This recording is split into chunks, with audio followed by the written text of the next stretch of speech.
Testing, 1, 2, 3. Can you say something? Couch 3. Yes, I'm once again sitting in couch 3. Perfect. This is the second interview with Ingrid Shutkin carried out by Maria Hernandez Figueroa on Tuesday, October 25th, 2005. It is 12:15 p.m. This interview is done for History 320, a survey of modern Europe under the guidance of Dr. Cora Granada. The topic is World War II and how Ingrid experienced it in East Prussia. Today we're going to follow up and we're going to continue talking about what her life was here in the United States when she left Germany. Okay. Today it is cloudy and it's cold, a little moist, but the sun comes out once in a while. So let's continue. So if I recall correctly, last time we talked about, we finished off with your son's birth in Compton. Yes. Okay. Yes. Okay. Do you want to just talk a little bit more about how you came here, just for use as a new tape? Yeah. Well, I had met a GI in Germany, and he sent me the papers to come over, and so I came in August, and we got married in September, and lived for 2 years in Compton, and then things got a little, well, anyway, we decided to move to Orange County. Okay. To Fullerton. Okay, so 1955. Let's take it from there. Okay. Okay. So you came to Fullerton. Yes. And we bought a house. Was it fairly easy for you to buy a house, or? Well, yes, you needed a down payment. There was no problem, no other problem except the money. You needed the down payment, and I had saved, being a thrifty German, I had saved the money for the down payment and the closing costs. And I think the whole thing came to around $900 and some. For the house? No, for the down payment. For the down payment and the closing cost. Uh-huh. Yeah, which, was a large amount. And when I came over in 1953, and after I got married, I went to work for Sears immediately. And so I saved the money.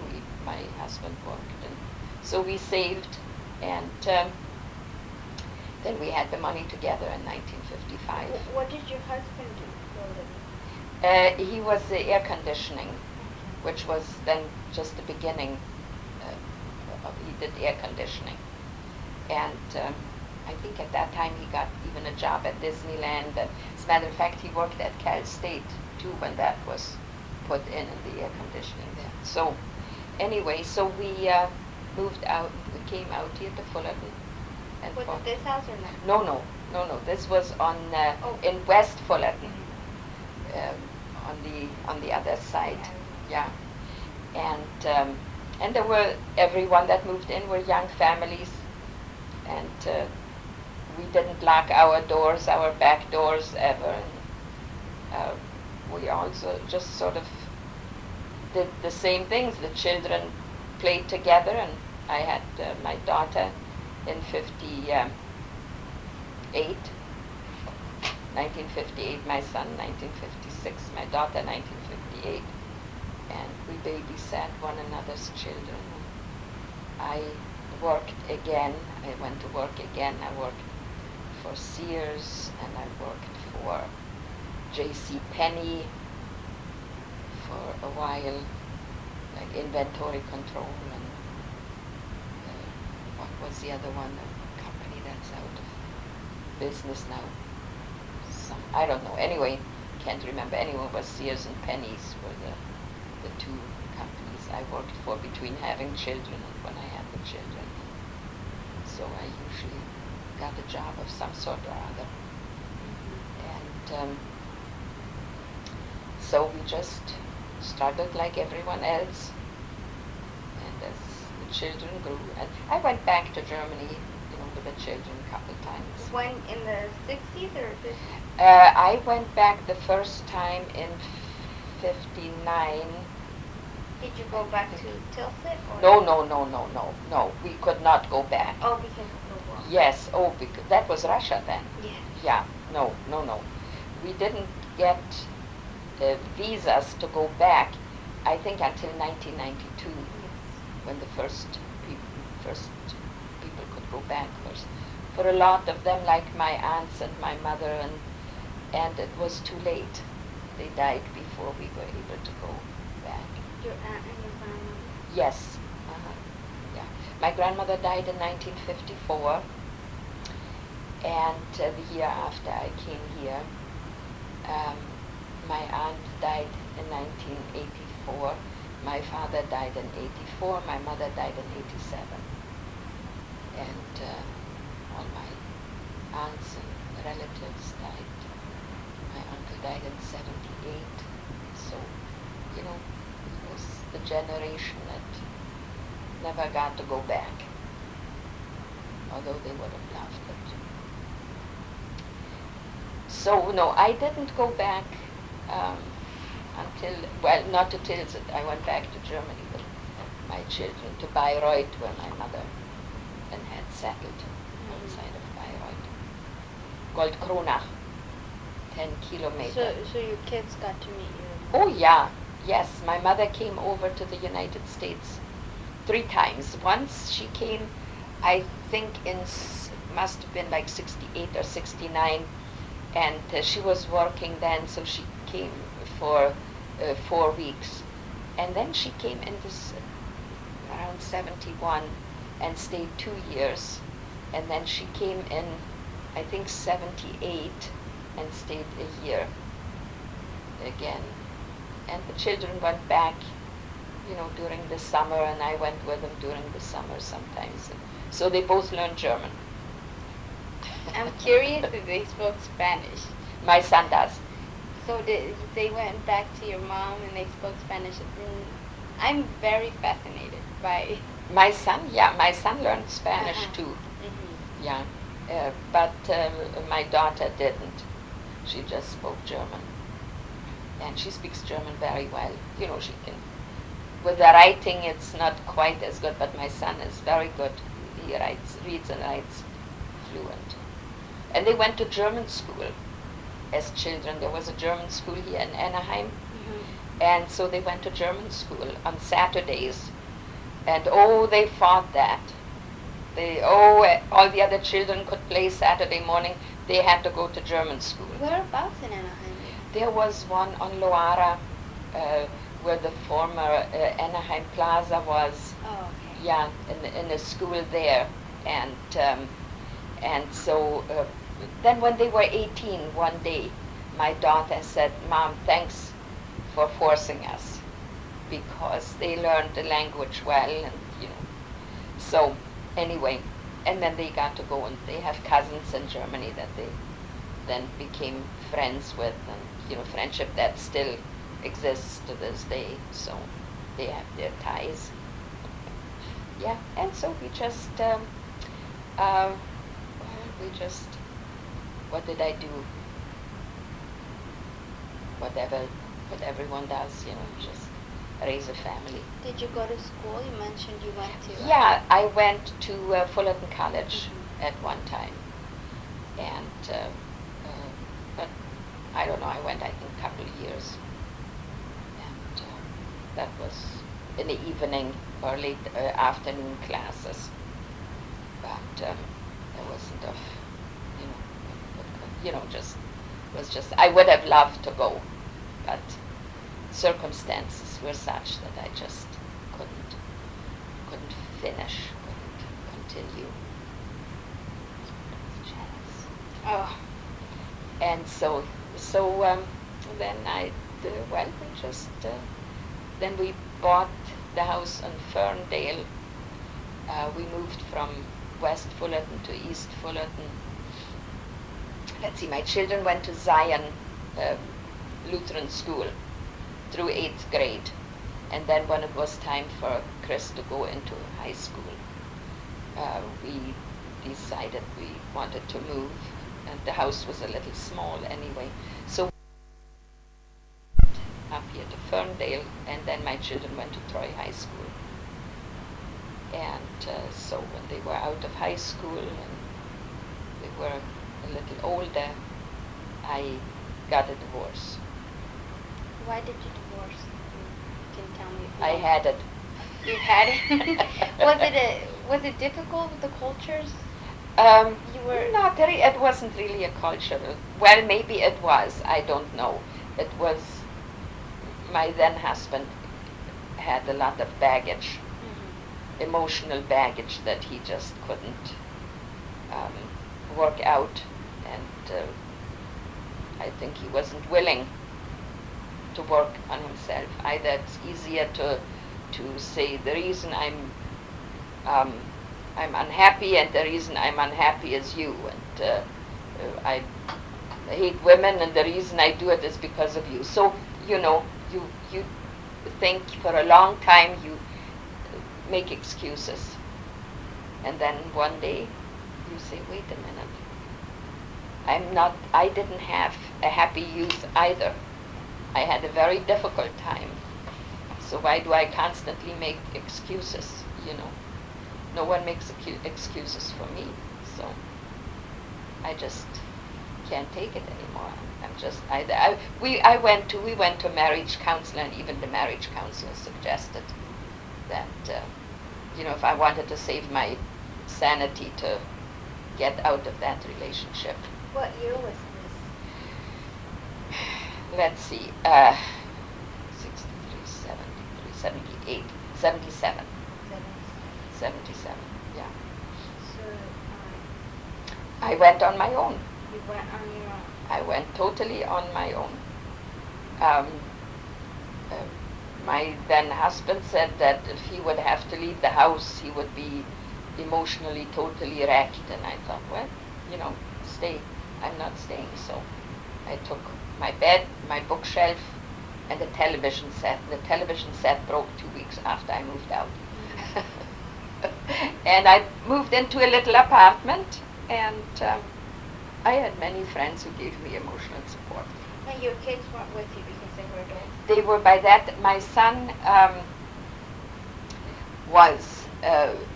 he went to England, and he lived 2 years in England, or 3 years in England, and my daughter did too. She lived 2 years in England. And so when I moved out, let's see, Cindy moved in with me. She stayed with me. Cindy was? That's my daughter. Okay. She stayed with me, and but then after that she went to England, so for a couple of years.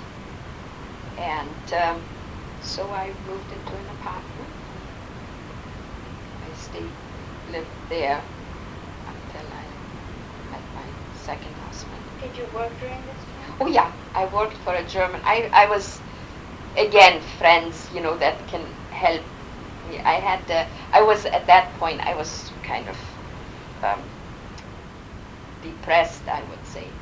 And I had a very dear friend who worked for Siemens, which is a German electronics company. And she called me one day and asked if I would come. Their receptionist had quit, and if I would come and, this was like 10 o'clock in the morning, and work as a receptionist in the office. And I said, oh, I can't do that. And besides, I just washed my hair. And she said, no, please come, do me a personal favor. She said, you can do it, you can answer the phone.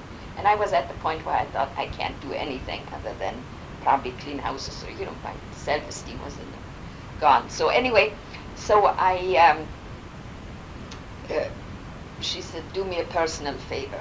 Okay, so I dried my hair and drove over to the office. And even when I was driving up there, I thought, what am I doing here? And 10.5 years later, I retired. So sometimes, life does strange things. Anyway, I started as a receptionist, and then I was there about 8 months, and one of the German engineers came and said he needed to start a new department and put a big box of papers on my desk and said, do it. And I said, well, I don't know if I can. He said, if I didn't think you could, I wouldn't ask you. So I did, and I started, and I worked, and worked out very well for me. Yeah. I became national support manager at, during my career. So it worked out very well. And then you met your husband? Then I met him, yes, through a friend, Elaine Redfield. And so he sewed himself to my heels. And we were dating a few months, and then he just he bought me big bouquets of roses. It was very nice. So in 1987 I got married. Yeah. And he died in 1996. But it was very, very good years. We traveled a lot, and he had a good sense of humor. And he treated me very well. It was just, we had our little spats, like everyone else. But all in all, we had a very, very good. He was a doctor? He was a doctor, yeah. He was a gastroenterologist. Yeah. A what? Gastroenterologist. Okay. The gastro. The stomach? Yeah. Okay. Yes. So we had a very good marriage. So after that, when he died, he died rather suddenly. He was sick 4 weeks. From the time he took ill to the day he died, 16th of April to 16th of May, which was much too short for me. But, you live with it. It took a while to get used to that. I had to when I used to leave the house, I turned all the radios on so that when I came home, there was a noise. It was deadly silent, because if I had gone out by myself, he was always there, and I could tell him all the experiences I had, and so it was. And we traveled a lot. Where did you travel to? Well, we went to Europe. We went to Asia, and the only place we didn't go to was Africa. I've never been to the African continent, but South America and Asia, and Europe, and it's very good, very good. Now, I also wanted to ask you about your love for music. Yes. You told me something off tape about why you love music. Could you tell us this? Well, it sustains me. When things were really, really bad, like after the war, and in East Germany, I was really I was lonesome to a point, because the young people my age were, they couldn't understand what I had gone through, because if they were from Saxonia, when we lived outside of Dresden, they couldn't understand. And also, the German people were very resentful toward the refugees, because our dialect was different. We used different words for different things, and you could always tell because of our dialect that we were refugees. And they were very resentful because we were put in their homes. If someone had 3 rooms, well, they had to give one to the refugees, and they were resentful of that. And that was by law? Yeah, well, yes. And there wasn't actually a law enacted, I don't think, but it was a mandatory thing. They just had to do it. And where would they put all the people that came, the hundreds and thousands, you know? And so we were sort of outcast, and some told us to go back where we came from, which would have loved to but couldn't. And so the people didn't quite understand, and it was a very, very, very difficult time, because you were sort of you weren't there weren't open arms or open doors, because everything was difficult. And so what really helped me was to listen to music. It just sort of soothed me, and it just sort of nourished me. Books and music. I used to get the book and just go in a corner and read and read and read, and just transform myself into the story that I read. And I even read cookbooks. When I was very hungry, there were a lot of times when we didn't have anything to eat. I was very hungry. I'd read a cookbook. It was interesting. And the music especially was, because I grew up with a lot of music in the house. Do you play piano? I had some piano lessons at one time, but I haven't done that since, when I was a little girl we had a piano, but not since then. But I play the radio. I play the CD. I know how to do that. But anyway, but it's always been a really good part of my life. If I listen to music, it just sort of soothes me, nourishes. And in the very, very difficult years from after the years of the aftermath, I would say, from 45 through 49, when I left East Germany, there was a very great part that I could listen to music. And then 49 until I came over was the same thing. I enjoyed listening to music. And I listened to AFN and learned, that Armed Forces Network. I didn't know it existed. It did, and I think it still does, I'm not sure, but it did at that time.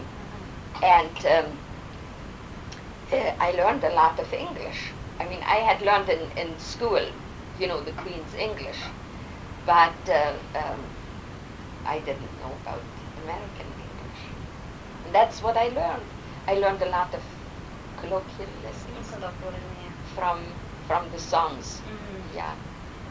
So that was part of my life. I also wondered, you remember me, one of the questions that I had. Well, I was going to ask you, how were you received in the United States when you came? I had no problem. Never, never, ever. I can't say that I ever once had a problem with anyone at all. If people said something, they never did to my face. Oh. So I can't say that I ever had any problem.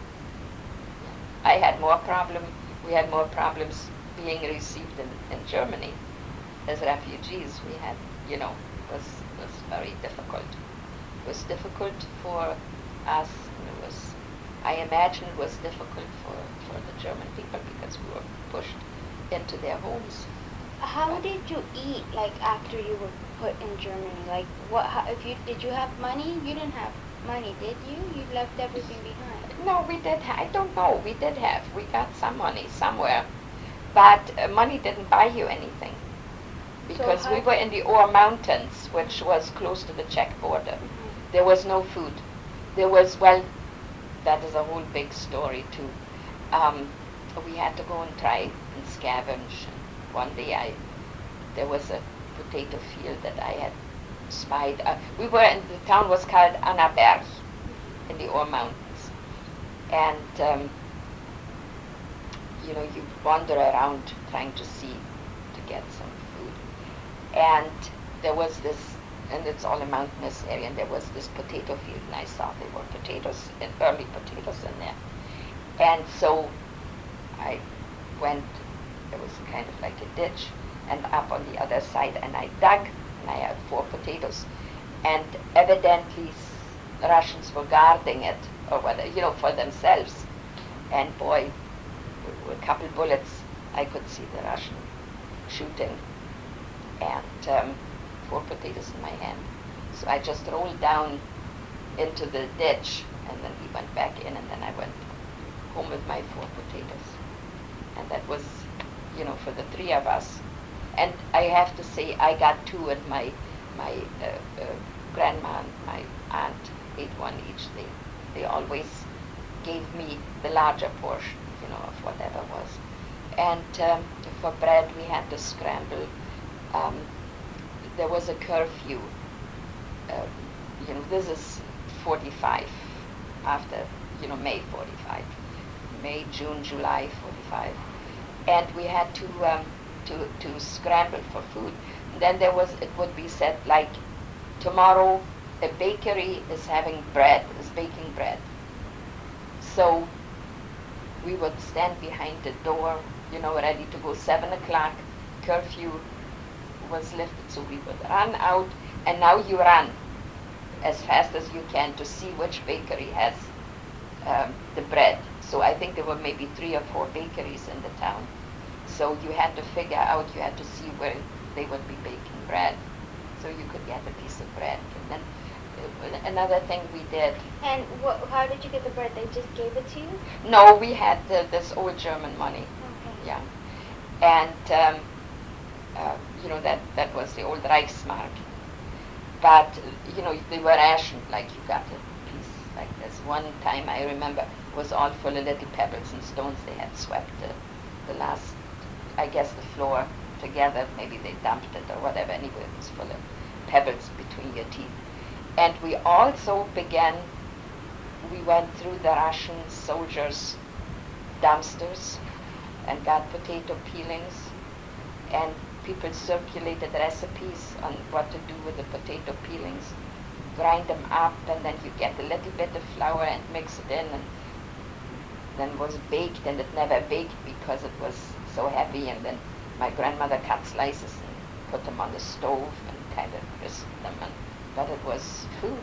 Now we eat potato peelings and think they're wonderful, and at that time, that's what we lived on for a while. And also, the Russian soldiers began to do black market dealings, and you gave them a piece of jewelry or something, and they would give you a piece of bread. So my aunt did that. I didn't go because they didn't.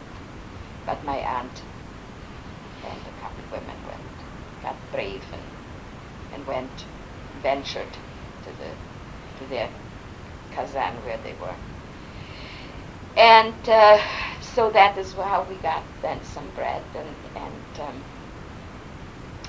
and so they were very, very difficult times, hungry times, and we didn't have clothes and all of that. My grandmother gave a lot of the jewelry that she had saved, she had hidden, and so that went, and watches. These Russian soldiers would, take watches from dead people. This was still, anyway, watches up their arm, 4 or 5 watches. That was their big trophy. Anyway, so, and then that was in Annaberg. How did you feel as a woman? I have to ask. As a woman? Did you were there a lot of women there? Yes, mostly women. Mostly women. Women and children, yeah, men were gone, most